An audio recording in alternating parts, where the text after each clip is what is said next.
Berbagai peristiwa unik, menarik hingga tragedi terjadi selama sepekan ini. Rangkaian peristiwa tersebut kami rangkum dalam segmen On This Week malam ini.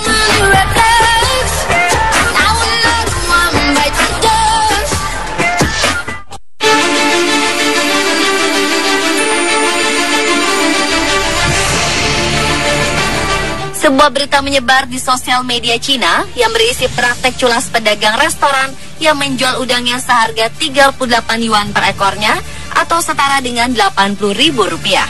Pelanggan pada awalnya tidak menyadari bila harga untuk pesanan udangnya semahal itu. Pria bernama Ju baru terkejut saat tagihan datang dengan jumlah nominal 2.700 yuan atau setara dengan 5,8 juta rupiah untuk total bon makanannya. Ju beserta keluarga memang memesan hidangan udang laut dengan jumlah 40 ekor udang goreng. Tanpa kecurigaan, Ju yang hendak membayar dikejutkan dengan tagihan mencapai 1.520 yuan hanya untuk udangnya saja. Ju emosi langsung menunjuk pemilik restoran Shadleaf Seafood and Barbecue Home Cooked Dishes untuk penjelasan. Pemilik resto berkilah bila harga yang mahal karena udang tersebut sangat segar dan baru saja ditangkap dari laut.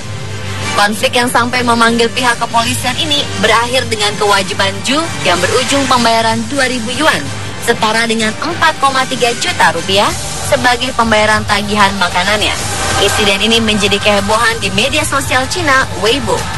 Netizen menilai pihak restoran merupakan orang yang mata duitan dan culas, serta tidak adanya otoritas lokal yang mengawasi harga makanan. Para netizen menyarankan lain waktu jika ingin makan di daerah Qingdao, sebaiknya tanya terlebih dahulu harganya, berapa harga nasi per butirnya atau mie per satunya.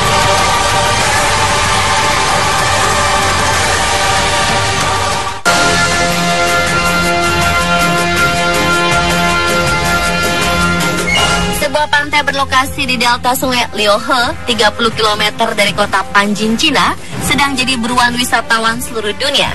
Setiap triwulan keempat, area air payau mendadak diselimuti warna merah darah. Warna merah menyala tersebut ternyata dipicu suaida salsa yang banyak di Panjin. Tanaman itu sejenis rumput laut yang bisa berubah warna karena menyerap kadar garam alkali tinggi. Rumput-rumput ini tumbuh dari bulan April sampai Mei. Saat itu tanaman tersebut masih berwarna hijau. Baru ketika memasuki musim gugur seperti sekarang, warnanya berubah, menjadikan seluruh area pantai diselimuti merah yang indah bila dilihat dari udara. Pantai Panjin baru dikenal 5 tahun terakhir, tapi sudah banyak turis ingin melihat fenomena menyaksikan pantai berdarah itu. Hanya saja, mayoritas wilayah Pantai Merah merupakan kawasan konservasi, jadi cuma sebagian kecil saja yang terbuka untuk umum.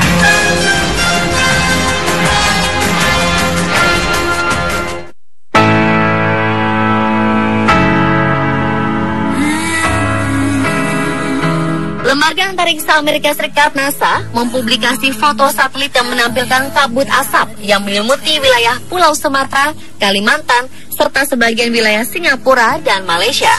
Foto yang dipublikasi lewat akun Twitter NASA Earth pada 1 Oktober 2015 lalu disebut NASA sebagai kabut asap yang menyesakkan nafas. Foto yang diambil dengan teknologi pencitraan Moderate Resolution Imaging Spectroradiometer atau MODIS yang dimiliki satelit Terra milik NASA itu menampakkan kabut asap yang bersumber dari pembakaran hutan di Pulau Sumatera dan Kalimantan. Kabut asap terlihat tertiup angin ke arah utara sehingga turut menyelimuti wilayah Singapura dan Malaysia. Titik-titik api juga ditandai dengan lingkaran merah dalam citra tersebut. Menurut ilmuwan NASA, kondisi kabut asap dan kebakaran hutan yang terjadi di Indonesia tahun ini menjadi sangat buruk karena dipengaruhi oleh gelombang udara panas El Nino yang memperpanjang musim kemarau dan mengurangi curah hujan. Menurutnya, kondisi di Sumatera dan wilayah selatan Singapura sama dengan kondisi El Nino tahun 1997 lalu, di mana beberapa wilayah hanya memiliki jarak pandang kurang dari 1 km dalam 1 minggu. Di Kalimantan bahkan lebih parah lagi. Jarak pandang di beberapa wilayah tersebut dilaporkan hanya 50 meter saja. Diprediksi jika kemarau semakin panjang, asap akan semakin parah.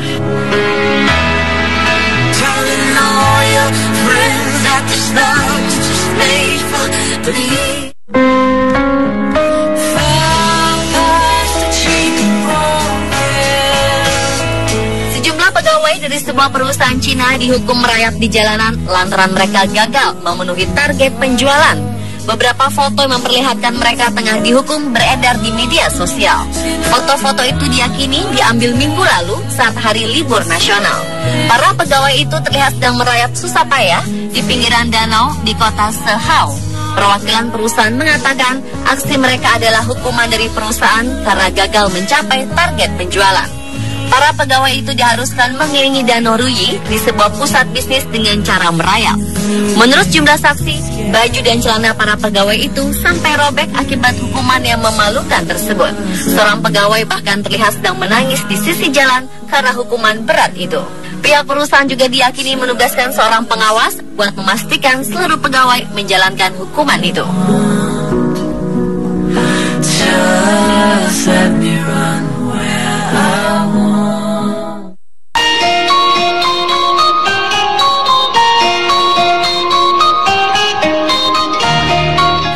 Maskapai American Airlines terpaksa mendarat darurat di Bandar Udara Syracuse, kota New York, Amerika Serikat pada Senin 5 Oktober pagi waktu setempat. Pilot pesawat itu tiba-tiba meninggal di tengah perjalanan.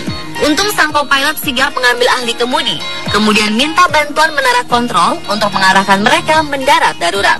Pesawat naas itu dalam perjalanan dari kota Phoenix menuju Boston. Sang pilot Michael Johnson diduga sudah sakit sejak sebelum terbang, tapi belum diungkap detail penyakit apa penyebab kematiannya. Pesawat jenis Airbus 320 itu mendarat mulus di Bandara Syracuse, menyelamatkan nyawa 147 penumpang dan 4 kru, kecuali sang pilot. Bukan kali ini saja pilot pesawat komersial di Amerika Serikat tewas ketika berada di ketinggian ribuan kaki. Sejak 1994, sudah ada 7 pilot yang meninggal saat bertugas. Contohnya pada 2009, pesawat Continental Airlines yang membawa 247 penumpang mendarat darurat di Bandara Internasional Newark Liberty. Sang pilot yang berusia 60 tahun meninggal akibat serangan jantung.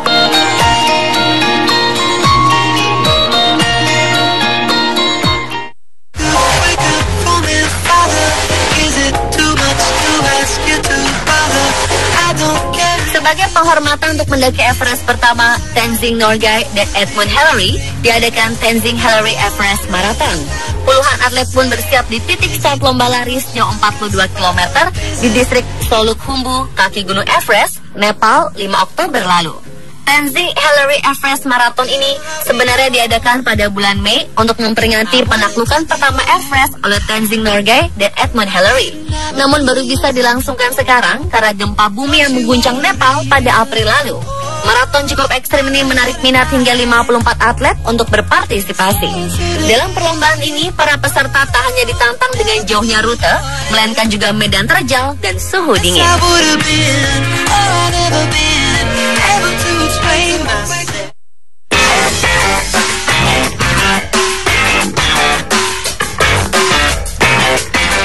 Seorang pria ketahuan bersembunyi di dalam sebuah koper untuk kabur dari Peru secara ilegal di Bandara Internasional Jorge Chávez di ibu kota Lima. Petugas keamanan mencurigai seorang lelaki yang tengah membawa sebuah koper besar karena gerak-geriknya janggal. Petugas selalu meminta dia membuka koper itu, tapi ia menolak. Petugas kemudian menyuruh anjing pelacak memeriksa koper itu.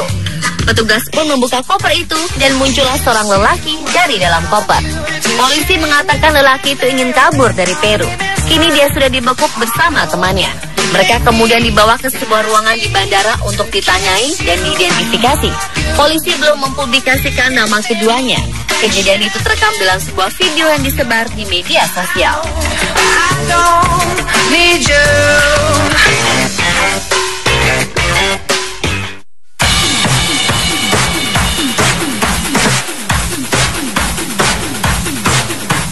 Sekelompok ilmuwan Rusia meyakini rahasia kehidupan abadi ada pada sebuah lempengan tanah beku di Republik Sakha, Siberia. Mereka menemukan di lempengan tanah itu ada bakteri yang bisa bertahan hidup selama 3,5 juta tahun. Seorang di antara ilmuwan itu bahkan sudah menyuntikkan bakteri yang ditemukan pada 2009 itu ke dalam tubuhnya. Anatoly Brochkov, Kepala Departemen Geokriologi di Universitas Moskow, adalah orang di balik temuan mengagetkan itu. 2 tahun lalu, dia merelakan dirinya menjadikan kelinci percobaan untuk disuntik dengan bakteri berusia 3,5 juta tahun. Sebelumnya, percobaan itu sudah berhasil pada sel tikus dan darah manusia. Dia mengaku makin sehat dan energik sejak penyuntikan itu. Ia pun tak pernah terkena flu selama 2 tahun terakhir. Namun dia menyadari perasaan lebih saat itu bisa jadi lebih karena sugesti dan bukan karena alasan ilmiah. Sejauh ini ilmuwan belum mengetahui bagaimana bakteri itu bisa menghindari penuaan. Mereka hanya mengetahui bakteri itu bisa memperpanjang umur tikus dan kesuburan pada tikus betina dewasa. Para ilmuwan juga belum mengetahui apa yang membuat bakteri itu bisa hidup selama itu.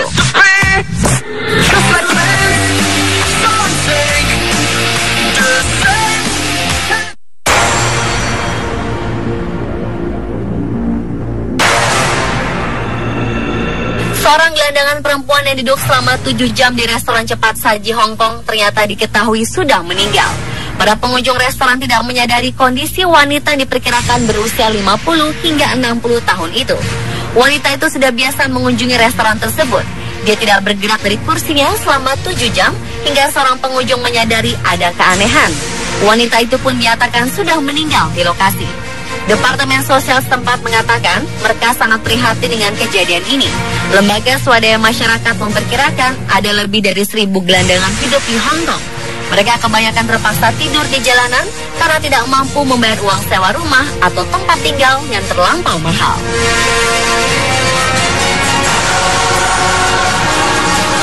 Pemirsa, itulah On This Week versi On The Spot.